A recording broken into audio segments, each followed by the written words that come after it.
the shorts algorithm is very much like TikTok. So it's much more, it's much more streamlined. And the thing is, it's not necessarily giving people a choice to opt in, opt out. So it's much more incidental discovery. So those always perform better.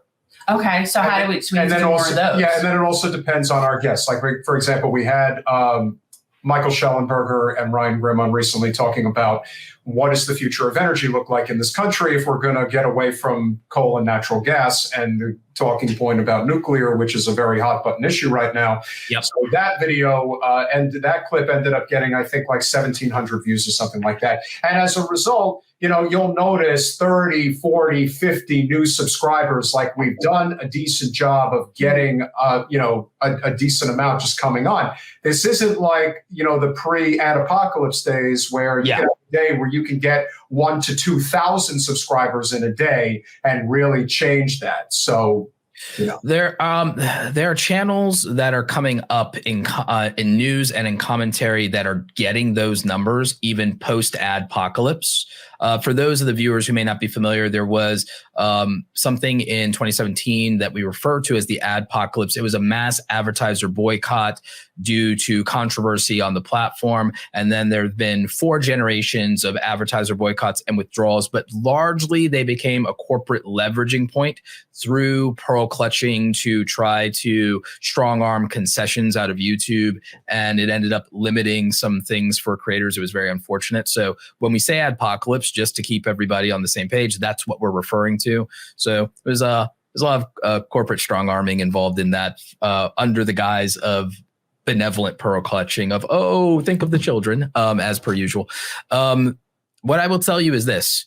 I can see a direct correlation between thumbnails that are more either relying more on a photo or on a person and are well done. I really feel like your barrier to views largely comes down to the thumbnails, because thumbnails are a perception of quality to people.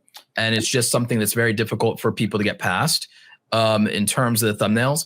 And the thing is, there's also not a consistency in the style of a lot of your thumbnails, and they would be harder to read on mobile. I would venture that maybe 70% of your viewing audience might be mobile users. So I can't see your analytics, but I'm guessing that that's probably the case, since over 85% of the entire platform is mobile users now.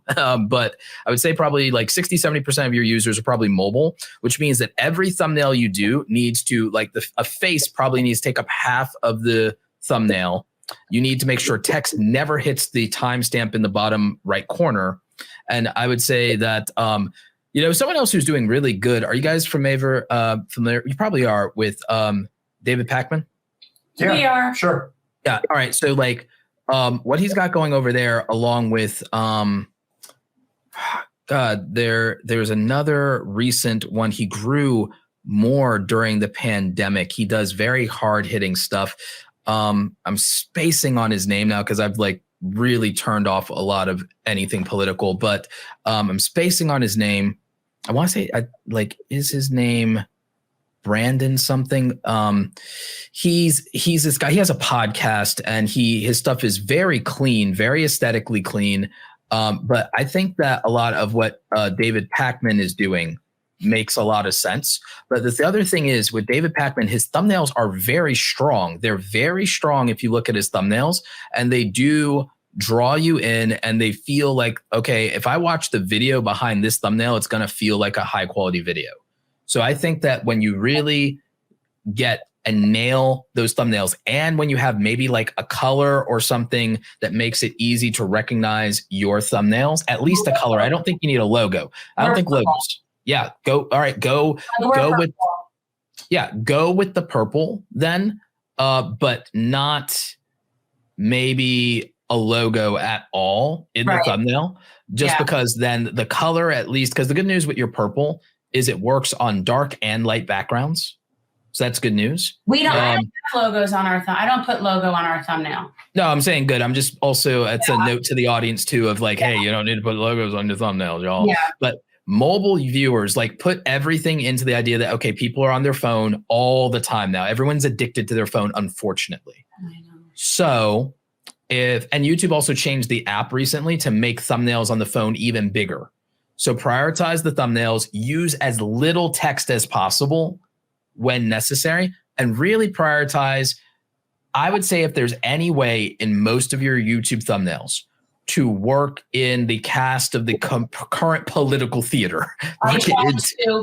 I do try to, but you know what? I appreciate you telling me like not that the words are not a thing, because I sit there and I'm a writer type person, and I sit there and I struggle to come up with like the right thing. And and I'm realizing now it's probably not even important. Yeah. Not in the thumbnail. Right. Words, use your writing skill. Yeah. Yeah. Use your writing skill for the titles. Titles matter the most, but thumbnails visually cleaner, less is more, clean, but also use those cast of political figures. There's like Nancy Pelosi, AOC, Biden, Trump, Harris, Obama. Use the the standard cast in the political theater show run this season on America. Like that is what it feels. Well, that is what it is. I mean, it is such political theater, but I do whenever it's relevant. Like, but I feel like I'm not comfortable doing it just for the sake of doing it. Like it has to. No, if it's relevant, absolutely. But even if it's tangentially relevant though, like, because it's going to draw the viewer in. Don't make it clickbait. Don't lie. But the thing is, if you can tie a talking point of any kind to Washington, then it's worth putting a Washington player in the thumbnail. I think it's justified in the sense of like, theoretically, you could even look to, okay, in theory, who is potentially accountable or is in the realm of accountability over this issue that you want to talk about? So, I mean, I think it's worth considering. So that's a thought. The other thing is, when you can't use a person, maybe use a recognizable symbol. Things that we kind of, because with visual graphics, I was a graphic designer for a living. We try, like, if we can't recognize a face, we need to be able to identify a concept and understand it. So like, things like arrows going down because of the market being down, or something like money on fire because of inflation. A really good thumbnail is money on fire because of inflation, and then maybe Biden holding his head in his hand or something. I wish you were looking at ours so you could be pointing out specific one. Oh, are you? Because some of them I kind of do what you're talking about. Like I'm trying to some of them I get so in my head.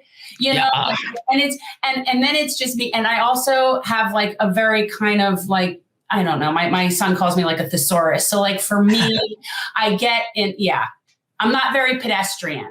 The Bernie and Trump one was good, but their heads are too small. Okay. And the text runs into the timestamp. Okay. So that like makes it impossible to read too. So if it had been Bernie and Trump with their heads bigger and then just the verses in between them, and then maybe if the Photoshop filter was like slightly edgier and everything, that's like, it's like, oh, fight. So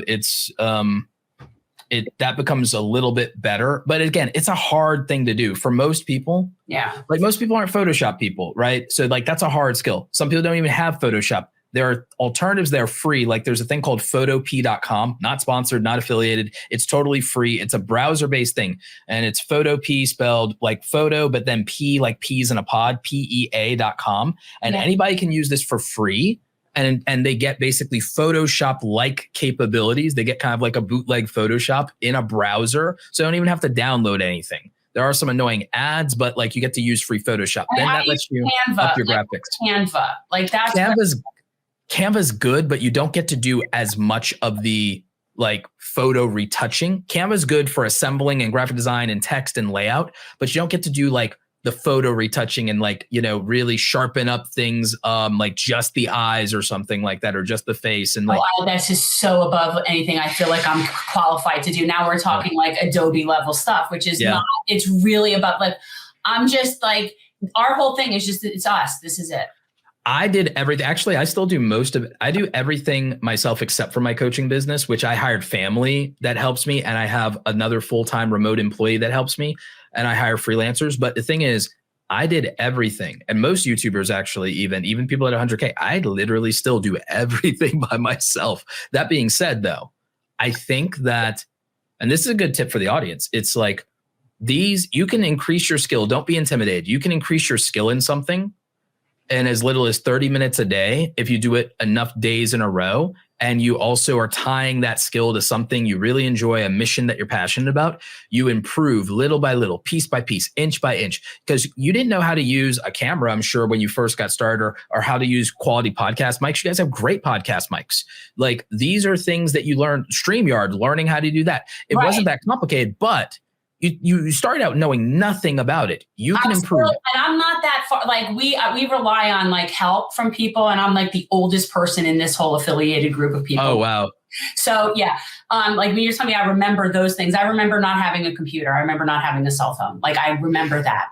Yeah, it was a thing. So for me, it's somewhat challenging. I do have a good eye, like design wise and writing wise. I have sort of artistic capability, but it's not tech. And that's where it gets common. So when you talk about like retouching photos and all that stuff, like, to be honest, it's just so, yeah, it's just not a thing. I mean, I do the best I can with like the time that I've got, but I mean, like, I don't know that I have it in me to sit there and really be so into the graphics of this. I hear you, but that's the barrier to the viewers. That's the barrier to the viewers. They perceive quality. Thanks for watching. If you want to support our mission to transform politics into service, please like this video, subscribe, follow us on social media, and consider joining our Patreon, where you'll get early access to our interviews as well as other exclusive content. Links are in the description. Peace out.